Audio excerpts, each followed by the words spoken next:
Bonjour à toutes et à tous, je suis ravi de vous retrouver cet après-midi pour parler de performance. Donc ça va être un sujet assez technique, Alban l'a dit, on va parler de curl, on va parler de processus, on va parler de plein de choses. Le challenge que je vous propose aujourd'hui, c'est d'émettre le maximum de requêtes API vers un nombre de domaines assez limité. Et ça a traduit un vrai cas d'usage que j'ai eu, c'était pour envoyer des notifications web push vers les serveurs de Chrome, et puis après ça part vers les navigateurs pour pouvoir afficher les news des sites. Pour ça, j'ai évidemment passé en revue les options qui s'offraient à moi. Je me suis demandé jusqu'à quel point on pouvait pousser la parallélisation des requêtes depuis directement un laptop, celui-là, c'est un laptop du marché, savoir jusqu'où on est capable d'aller. On va voir ensemble comment passer à l'échelle ces requêtes. Je m'appelle Xavier Leun, je vous l'ai dit, je suis fondateur d'Alketech, où je travaille sur des sujets d'analytics et également, globalement, pour des médias, pour des sujets de développement. Les conditions du test dans lesquelles on va travailler. On va appeler des serveurs distants. Alors évidemment, le principe, c'est qu'on ne va pas commencer à vouloir faire le client et le serveur au même endroit, sinon on va commencer à se faire des bouchons. On travaille avec PHP 8.4. Post-local, les serveurs sont tunés au niveau des paramètres réseau kernel pour booster les connexions. On va revenir dessus un peu plus en détail après. Premier truc à faire quand on veut faire des requêtes, on va se poser la question, savoir qu'est-ce qui existe pour pouvoir émettre ces requêtes facilement. Si on peut éviter de remonter la roue, c'est top. Donc évidemment, les trucs les plus courants qui nous viennent à l'esprit, ça va être Guzzle, ça va être Symfony HTTP Client, et faire du code custom. C'est top. C'est des très bonnes solutions. Guzzle, Symfony HTTP Client, ça existe depuis assez longtemps, notamment Guzzle. Mais là, dans le cas présent, j'avais besoin de pouvoir gérer assez finement les requêtes qui partaient pour pouvoir gérer une vitesse d'envoi quasi constante. Donc, c'est-à-dire vraiment pouvoir interagir sur toutes les étapes de génération et d'envoi des requêtes pour avoir du contrôle à toutes les étapes. Et je voulais également pouvoir scaler progressivement le nombre de requêtes que j'allais émettre vers mes serveurs. Donc Guzzle et Symfony HTTP Client, c'est deux super options. Malheureusement, quand on a ces besoins assez précis de pouvoir contrôler comment est-ce que le flux de requêtes va se faire, c'est un peu difficile. En vrai, quand je ne suis pas dans ces cas d'usage un peu particuliers, Guzzle et Symfony HTTP Client, c'est ce dont je me sers au quotidien. Donc, attention, ce qu'on va voir aujourd'hui, ce n'est pas à utiliser dans tous les cas. Il va falloir se remonter les manches, on va écrire du code. Symfony HTTP Client, on dit que c'est des clients, mais en réalité, ce n'est pas tout à fait des clients. C'est des wrappers autour de clients existants. Et dans un cas comme dans l'autre, lorsque curl est disponible sur la machine avec laquelle ils travaillent, c'est ça qu'ils vont utiliser pour émettre les requêtes et pour récupérer évidemment les réponses qui sont renvoyées par les serveurs. D'accord ? Ils savent travailler avec d'autres alternatives, ils savent travailler avec des streams en général, ils savent faire du file get contents, puisque PHP met à disposition plusieurs options pour pouvoir émettre des requêtes. Mais lorsque curl est disponible, c'est curl qui va être privilégié. Curl, ce n'est pas un nouveau venu dans la place, ça existe depuis 1996. D'accord, c'est intégré à PHP depuis 4.0.2. Donc je faisais pas de PHP encore à cette époque. Ça fait longtemps que je fais du PHP, mais je n'en faisais pas encore en août 2000. Et c'est de la boring tech. Et moi, j'adore ça. C'est éprouvé, c'est mis à jour, ça suit les nouveautés, et ça marche. Alors, on va se faire des cas d'exemple très très simples pour savoir comment est-ce qu'on utilise curl en PHP, puisque maintenant on utilise tous Guzzle ou autre chose. On a un peu oublié comment ça marchait. Première des choses. On a un certain nombre d'URL qu'on veut requêter. On va parcourir ce tableau d'URL. On va venir créer une ressource curl, d'accord, ça va appeler la lib curl, on verra après en détail. On va passer quelques options à curl, c'est-à-dire renvoie-moi la réponse au lieu de l'imprimer sur la sortie standard. Je te mets un petit timeout de 10 secondes parce qu'on ne sait jamais, on peut se perdre. J'exécute la requête. Curl prend la main, il exécute la requête, il me renvoie la réponse, et je peux aller interroger curl pour récupérer quelques informations sur ce qui s'est passé. Ok, formidable. On se le teste en live. Hop, pardon. Ah, j'ai pas de clavier. Mais ça marche pas, dis donc. Hop.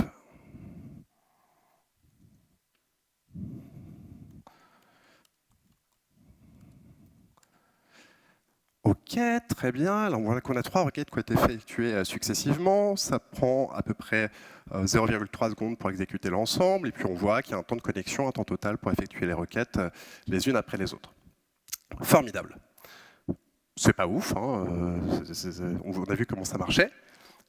Et on a vu notamment qu'il y avait donc du temps pas mal qui était passé dans la connexion. Il y a donc moyen de faire mieux. Premier changement, si on veut rester en séquentiel, ça va être de chercher à réutiliser la même connexion. On va continuer d'initialiser une ressource curl, mais cette fois-ci, on va le faire en dehors de notre boucle. Et en fait, au début de la boucle, la première des choses qu'on va faire, c'est de réinitialiser cette ressource curl. Ça, c'est hyper intéressant parce qu'en fait, curl, à ce moment-là, il ne va pas toucher à la connexion qui est éventuellement établie vers les serveurs distants, il ne va pas toucher à la résolution DNS qu'il aura effectuée, on rentrera en détail après, mais ce qui va être spécifique à la requête courante va être remis à zéro au niveau de la ressource dans libcurl. On va pouvoir lui repasser l'URL, mais on va le faire un peu différemment, vu qu'on ne le fait plus au curl init. Et, oh, pardon, je suis là un peu vite. Et on va pouvoir voir du coup quel impact ça a directement sur notre temps d'exécution. Waouh! Globalement, on a gagné énormément de temps. Vous voyez ici, là où on avait à chaque fois un temps de connexion qui était présent, ici on n'a plus que la première requête qui a un taux de connexion qui apparaît, et les requêtes suivantes sont à zéro. On réutilise une connexion qui existe. On reviendra dessus après en détail. Mais ça, déjà, c'est un petit tips. Quand on a besoin de faire du séquentiel et qu'on ne peut pas faire du parallèle, OK, on sait que ça existe. Pardon, je suis où? Alors, j'ai dit qu'on voulait faire 180 000 requêtes secondes.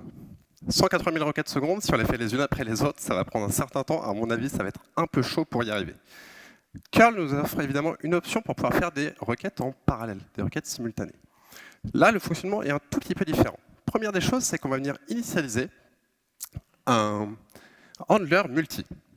On va créer ça. Et finalement, je vais itérer toujours sur mes URL. Et cette fois-ci, vous voyez, je fais mon curl init, je vais créer ma ressource curl, je continue de lui mettre mes options, ça ne change pas. Et la seule chose que je vais faire, c'est de rajouter à la ressource multiple la ressource curl que je viens de faire. Formidable.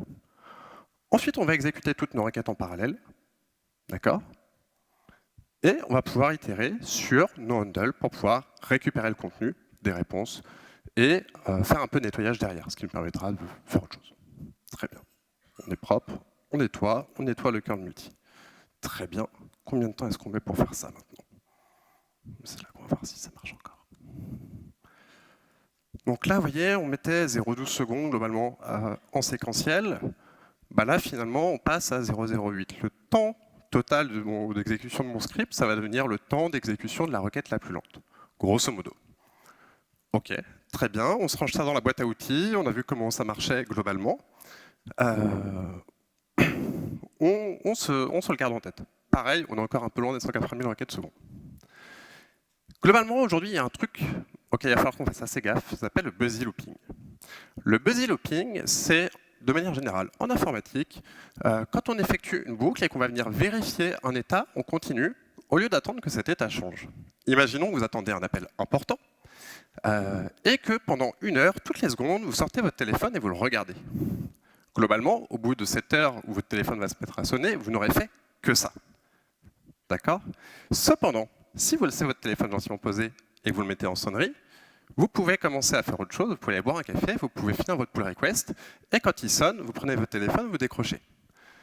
Le busy looping, ça va être cette boucle où je vais regarder en continu mon téléphone. C'est pas hyper efficace dans la vraie vie, c'est pas non plus efficace pour un CPU, puisqu'il est ultra occupé à faire autre chose que ce qu'on veut.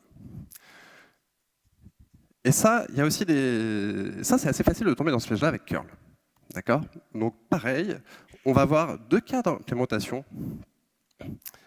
Hop, pardon. Premier cas où on continue essayer de regarder si curl a des nouvelles réponses à nous apporter. Là, on voit que globalement, on a fait 21 000 itérations dans notre boucle pour pouvoir aller vérifier si on avait des réponses qui avaient été renvoyées par les serveurs. OK, pas ouf. Et donc, pardon, le code d'exemple, c'est celui-ci. C'est-à-dire, je vais venir exécuter mes requêtes en boucle.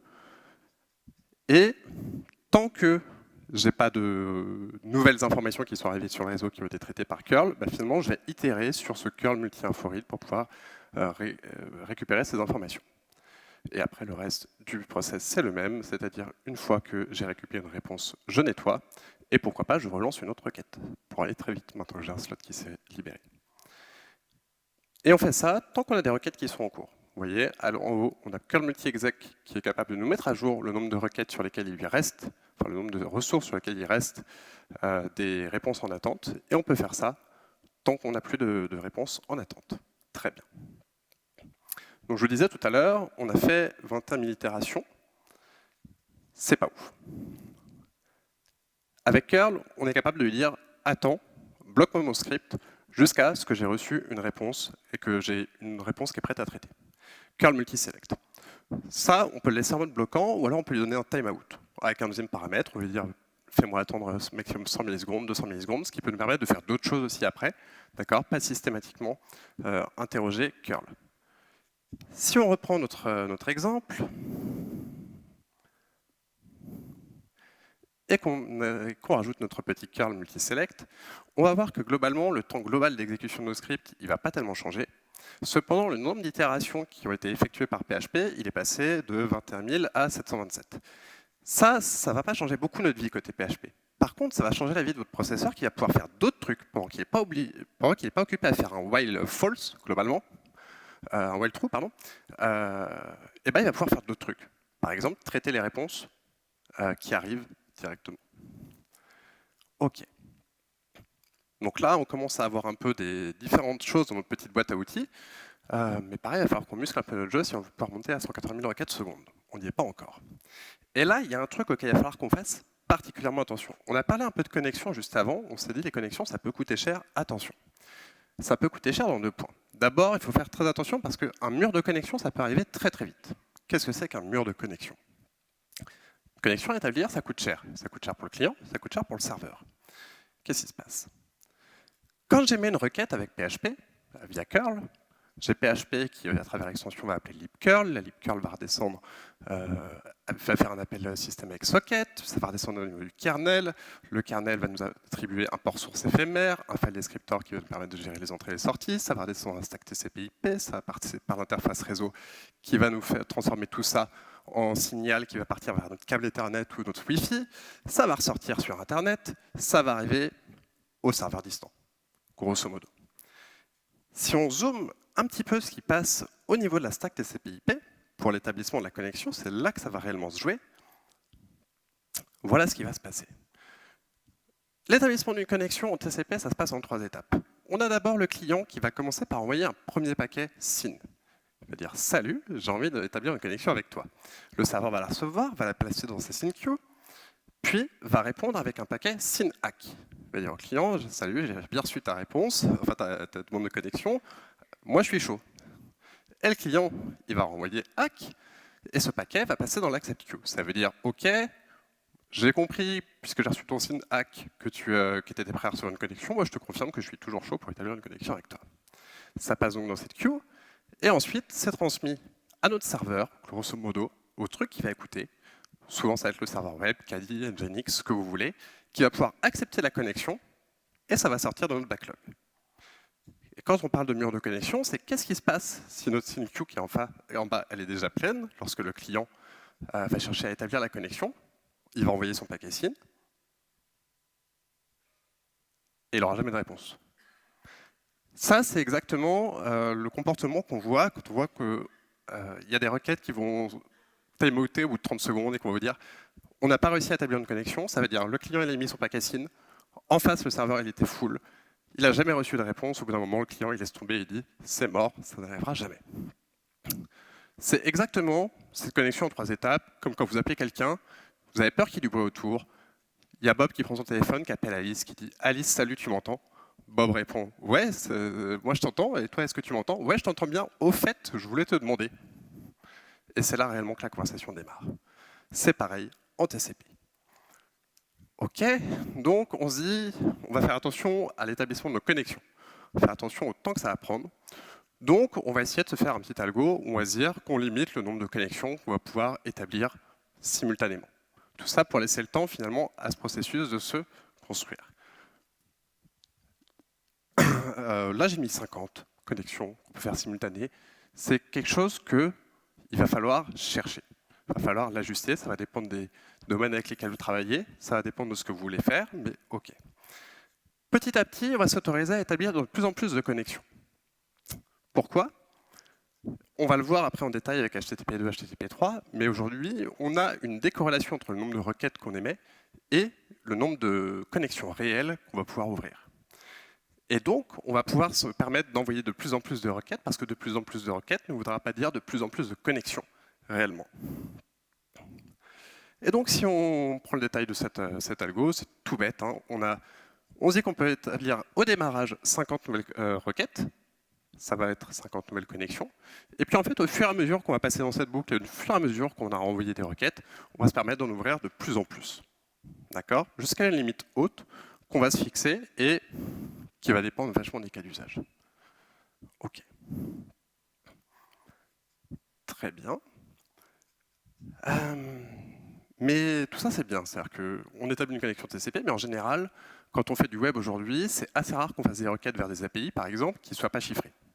Donc en fait, de la même manière que quand on fait une connexion en 3 étapes sur la partie TCP/IP, et ben en fait, la connexion TLS, c'est une nouvelle établissement de connexion en 3 étapes.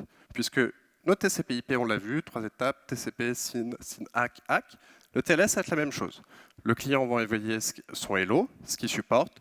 Le serveur va répondre à tout un tas de trucs qui vont lui permettre de négocier et de s'ajuster aux protocoles qui sont supportés par le client. Et puis le client il va pouvoir renvoyer un finish pour dire OK, je suis d'accord sur le chiffrement, on peut commencer à discuter. Et seulement après tout ça, on a notre requête HTTP qui va commencer à traiter. Par exemple, un get slash pour récupérer la home page et notre serveur qui va pouvoir commencer à répondre. OK. Alors je vous ai dit qu'on pouvait décorréler un peu le nombre de connexions qu'on émettait avec HTTP versus le nombre de requêtes qu'on émettait concrètement. Ça veut dire quoi? Il y a un moment, on avait HTTP 1.1 avec ce qui s'appelait le pipelining. Le pipelining, le principe était simple. J'ai un tuyau avec une connexion qui est établie. J'envoie successivement 3 requêtes. Et le serveur devra me répondre successivement avec 3 réponses. Et si jamais il y a un problème sur la première des réponses, ben, il va falloir renvoyer également la réponse 2 et la réponse 3. En pratique, ça n'a jamais vraiment pris. Les navigateurs ont essayé de l'implémenter, ont abandonné ce support-là, ils ont privilégié l'établissement de plusieurs connexions en séparé parce que il y avait beaucoup de proxys qui ne supportaient pas ça correctement, ça n'a jamais vraiment très bien marché. Et notamment, cette gestion d'erreur, elle était hyper difficile à faire à toutes les étapes, que ce soit au niveau des proxys, que ce soit pour les serveurs. Donc ça n'a jamais vraiment marché, même si l'idée était bonne.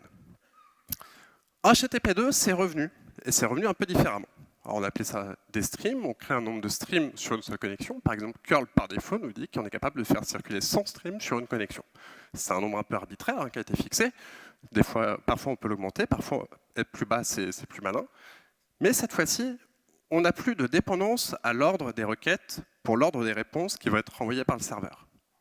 D'accord? On peut très bien envoyer d'abord sur le stream 1, puis sur le stream 2, puis sur le stream 3 des requêtes, et le serveur qui va répondre dans un ordre différent. Cependant, ça ne veut pas dire qu'on n'est pas un peu coincé encore par certains aspects sur la gestion de paquets et sur comment est-ce que les connexions sont établies. Alors, petite parenthèse, pardon. Je vais vous le mettre en gras. HTTP2 est utile entre serveurs. J'ai beaucoup entendu HTTP2, c'est pas utile entre serveurs, c'est surtout utile au niveau du navigateur pour pouvoir télécharger mon JS, mes CSS tout en même temps, ça va être super. Quand on a beaucoup de requêtes à faire en parallèle vers des serveurs, c'est hyper utile entre les serveurs. D'accord? Faites attention à ça, il y a plein de cas d'usage qui sont hyper intéressants, ou si vous voulez faire des requêtes en parallèle, bah finalement, activez le HTTP2 dans votre support de curl, ça prend une ligne, et ça va vous permettre d'économiser les connexions, par exemple, et également l'établissement de la connexion TLS. Après tout ça, on a HTTP3 qui sont arrivés. HTTP3 est quick. HTTP3, la grande différence avec HTTP2, c'est que c'est plus basé sur le même protocole de connexion. HTTP2, il s'appuie sur TCP, comme HTTP1, c'est-à-dire une connexion qui est résiliente, qui est effectuée en 3 étapes. Et HTTP3, il s'appuie sur l'UDP. L'UDP, qui est un protocole niveau réseau qui n'est pas résilient. C'est-à-dire qu'il n'y a pas de retransmission native des paquets lorsque ceux qui arrivent ne sont pas conformes à ce qui était attendu. TCP, le problème... Oh, pardon. La grosse différence entre les deux ici va se baser sur la retransmission des paquets lorsqu'il y a un échec. En TCP, quand on a un problème sur le petit paquet qui clignote ici, on va devoir retransmettre ce paquet-là, qui a été corrompu, et également tous les paquets qui avaient été envoyés après et qui étaient potentiellement, eux, correctement reçus. Ce qui aurait pu permettre à notre application de traiter les informations reçues dans le stream 1, dans le stream 2, dans notre exemple, pour peu que les réponses aient été complètes. En Quick, qui est construit donc sur UDP, c'est géré différemment. Le protocole de transport ne gère pas la retransmission, par contre le protocole d'un peu plus haut niveau va le gérer à sa place. Et si on, là je suis désolé, il y a un peu de texte, mais si on fait un peu la différence entre Quick et TCP, et c'est un peu difficile parce qu'en fait ils ne se placent pas exactement au même niveau, ces deux protocoles, TCP il va être géré entièrement par le kernel, il n'a pas de support de TLS, c'est géré par les couches applicatives au-dessus, et il a ce qu'on appelle le head-of-line blocking, c'est-à-dire le premier paquet qui est corrompu va entraîner la retransmission de tous les paquets qui ont été envoyés successivement. Il a globalement une faible consommation CPU réseau, et pour établir une connexion claire, on a besoin d'un aller-retour, et pour établir une connexion TLS par-dessus, on a besoin d'un autre aller-retour. En cas de changement d'IP, la connexion est perdue. Quick, on se place à un autre niveau.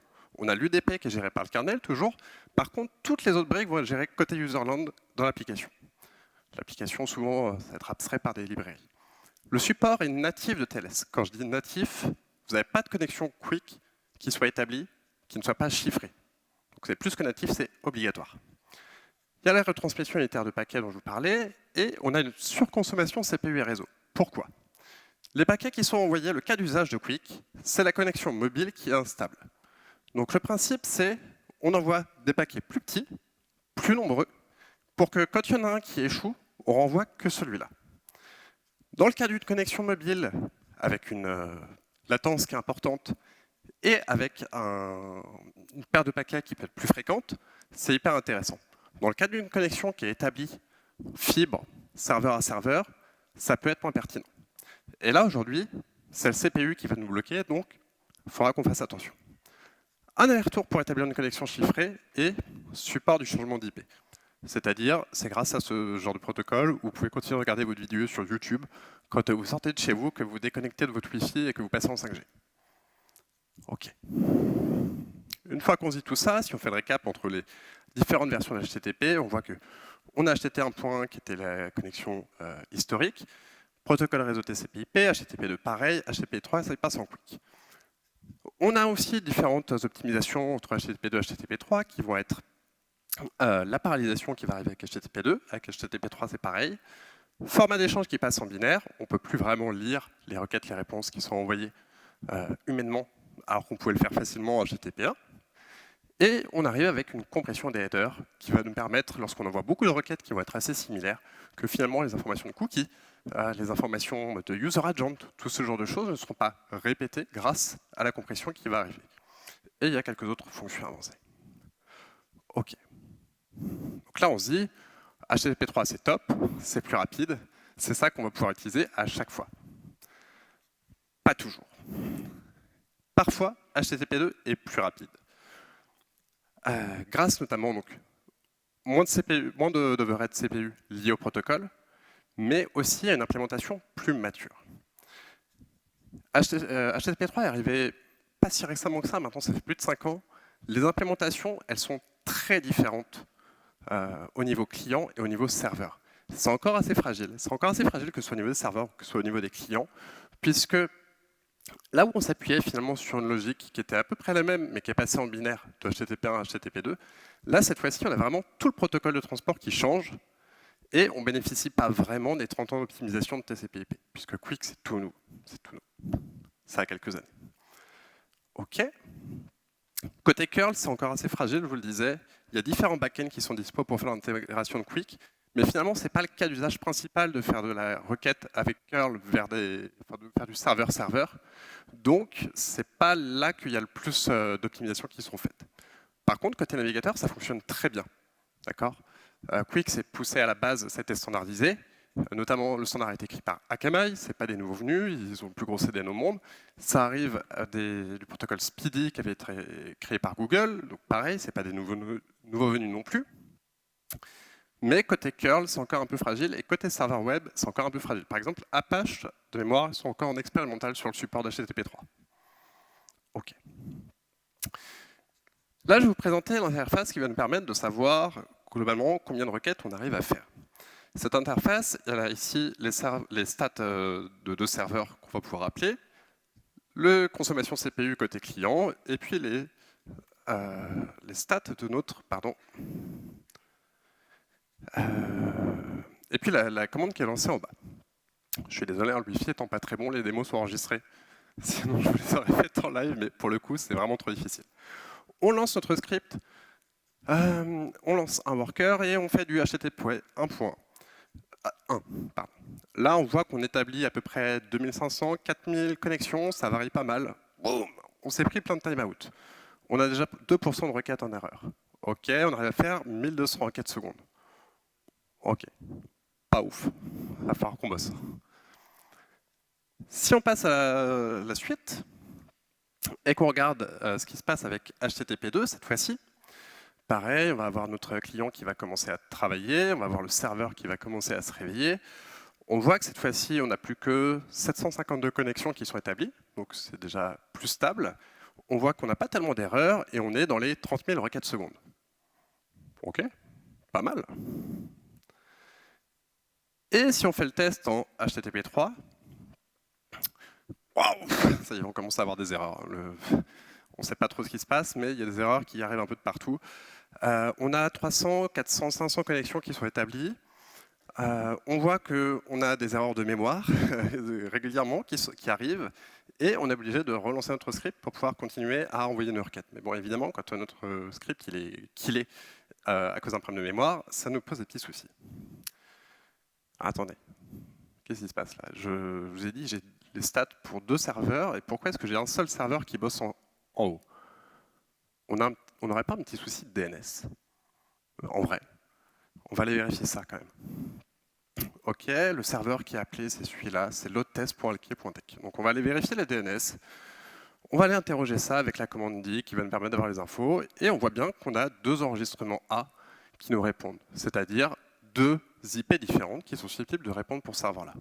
Bon, c'est mon infra, je peux vous dire que ça correspond aux 2 serveurs qu'il y avait en haut. Donc finalement, je devrais avoir du CPU qui devrait monter sur les 2 serveurs. Qui n'est pas ça.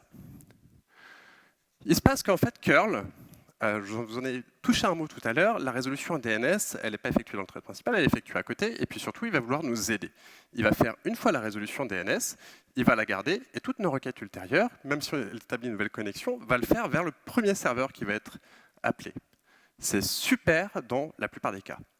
C'est moins ouf quand on veut pouvoir envoyer plein de requêtes et qu'on risque de saturer un serveur. OK, c'est pas grave, on va se remettre une petite résolution DNS de l'autre côté. Pour ça, on va pouvoir appeler les sockets, socket our info, pour pouvoir interroger pour le nom d'hôte qui nous intéresse, sur le protocole HTTP, où est-ce qu'on peut balancer des streams. On va pouvoir itérer sur les résultats, PHP va nous faire ça très bien, et on va pouvoir récupérer les IPv4 ou les IPv6 qui sont répondus par les enregistrements DNS. On va s'assurer qu'on n'a pas trop de doublons entre tout ça, on va récupérer vraiment que notre tableau de résultats, et ensuite, on va se faire un algo qui, pour le nom d'hôte qui nous intéresse, va répondre en gros un coup l'un, un coup l'autre. OK, round robin de base. Il y a moyen de faire plus malin, il y a moyen de vérifier le nombre de connexions qu'on a, il y a moyen de faire ce genre de choses. Mais déjà, j'ai envie de dire, c'est un cas tout simple. OK. Alors, et dernière étape, surtout, il va falloir qu'on passe cette information à curl. Ça, c'est la partie qui est, je veux dire, presque la moins naturelle.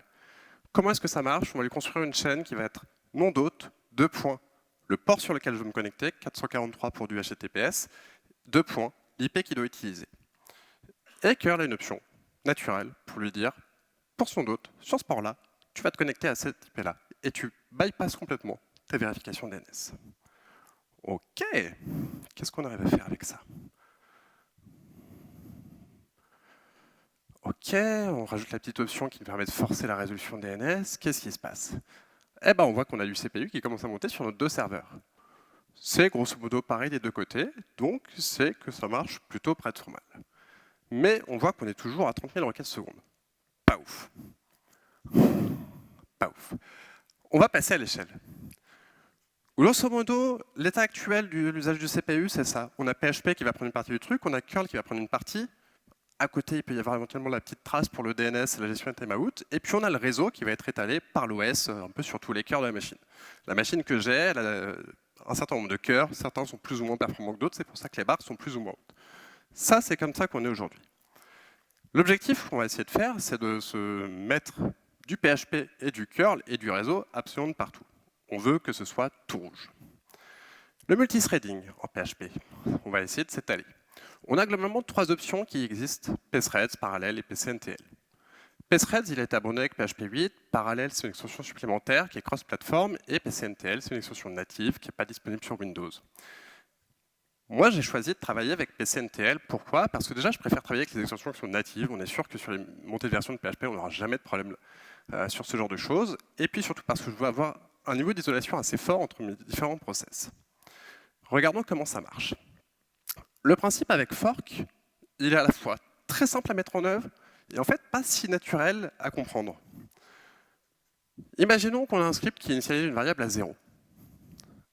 On appelle PCNTL fork, et là on va regarder en fonction du retour de PCNTL fork, si ça vaut 0, je vais pouvoir incrémenter cette variable. Si ça vaut moins 1, c'est-à-dire j'ai eu une erreur, et dans un autre cas, je vais pouvoir incrémenter cette variable. Et dans les deux cas, je vais l'afficher. Et l'output de ce truc-là, ça va être quoi? Je vais avoir deux fois la sortie 1. Qu'est-ce qui se passe? Au moment où j'ai appelé PCNTL fork, j'ai mon programme qui va être dupliqué. Il va avoir deux chemins d'exécution différents qui vont coexister. Et donc, on va avoir deux fois notre variable i qui va exister, et dans deux threads séparés, va être incrémentée et affichée. D'accord? Assez simple à comprendre, mais finalement pas si naturel.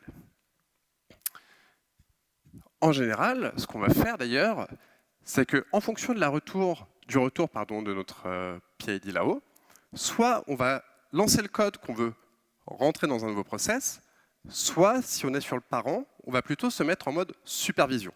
Je vais pouvoir regarder si mon sous-process est toujours là, s'il est sorti avec un cas d'erreur, etc., etc. Ainsi, en gros, on va déborder notre gestion de process, notre gestion de requêtes dans des sous-process, et puis on va en garder un en haut qui va agréger les stats et qui va vérifier que tout se passe bien.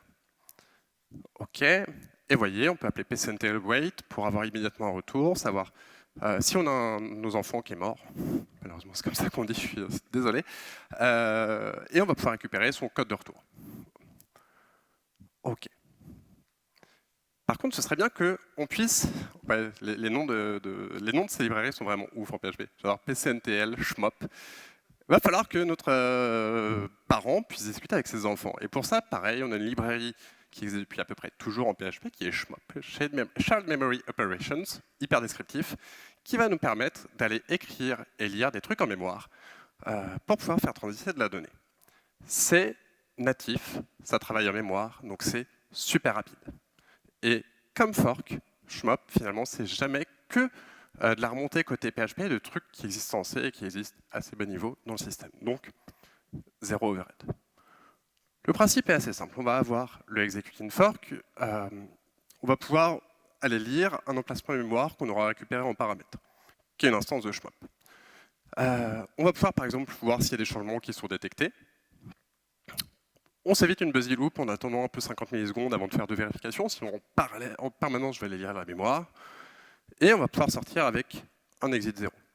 Même principe côté code principal, par exemple, on peut aller toutes les 100 millisecondes, écrire dans notre emplacement mémoire, et puis ensuite on attend que notre enfant ait fini de travailler, détruire cet emplacement mémoire, et voilà. Si on assemble le tout, le premier truc qu'on va faire, c'est créer une clé pour notre emplacement Schmop.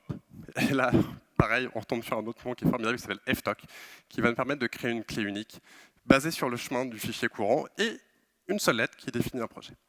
On ouvre notre emplacement mémoire, on peut aller écrire dedans l'initialiser, et on peut aller reforker, exécuter une partie de notre code dans le fork, Si jamais on a rencontré une erreur, supprimer tout ça et aller exécuter le reste dans le code du parent. OK. Là, il faut qu'on fasse hyper attention.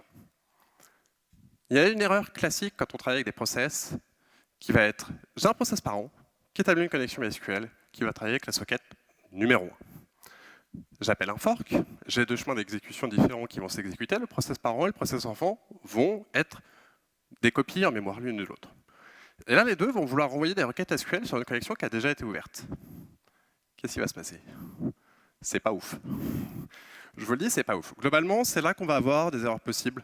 En gros, il y a deux process différents qui vont écrire sur le même stream, des requêtes différentes, et chacun va être capable de lire, par exemple, un bout de la réponse. Pas incroyable. En général, à ce moment-là, c'est le bazar. Votre script, il part en vrille. Il faut éviter ça. La bonne solution pour éviter ça, ça va être soit d'établir vos connexions après avoir fait votre fork, soit d'être capable de piquer et de forcer le rétablissement des connexions. J'ai pris un exemple sur MySQL, c'est vrai avec à peu près tout. C'est vrai si vous avez une connexion Redis, si vous avez une connexion Rabbit, si vous avez une connexion à n'importe quoi, ça peut vous arriver. Et donc, il faut s'assurer que vous soyez capable d'isoler vos process. OK, on a toutes les bases, on se met tout ça ensemble, qu'est-ce que ça donne? Ah! Il n'a pas envie de se lancer. OK, là cette fois-ci on va préparer 12 workers, on a un peu de timeout, on voit notre client qui monte en CPU, on voit nos serveurs qui montent en CPU, 138 000 requêtes secondes, 161 000, on établit 5 000 connexions, on a 0,1% d'erreur. Bon, à vous de voir si c'est acceptable ou pas, on peut sûrement jouer sur l'établissement de nouvelles requêtes. 183 000 requêtes par seconde, ouais, c'est pas mal, c'est ce qu'on avait annoncé. 191 000, mais qui dit mieux, c'est incroyable. Globalement, on y est arrivé, on est capable d'avoir notre client qui bosse au maximum, 0 temps mort. On a vu à peu près toutes les étapes pour être capable de faire ça. On voit qu'un seul serveur, là, on l'aurait saturé assez facilement vu qu'on est à plus de 50% des deux côtés. Et si on récapitule un peu tout ça, et on voit qu'on est en HTTP 2 et non pas en HTTP 3.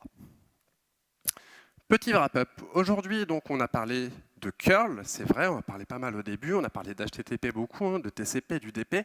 On a parlé de processus, de DNS, de PCNTL, contrôle de processus, et de mémoire partagée. J'espère que ça vous a plu, j'espère que vous avez appris des choses, et je ne suis pas sûr qu'il nous reste du temps pour les questions. Une question. Merci beaucoup.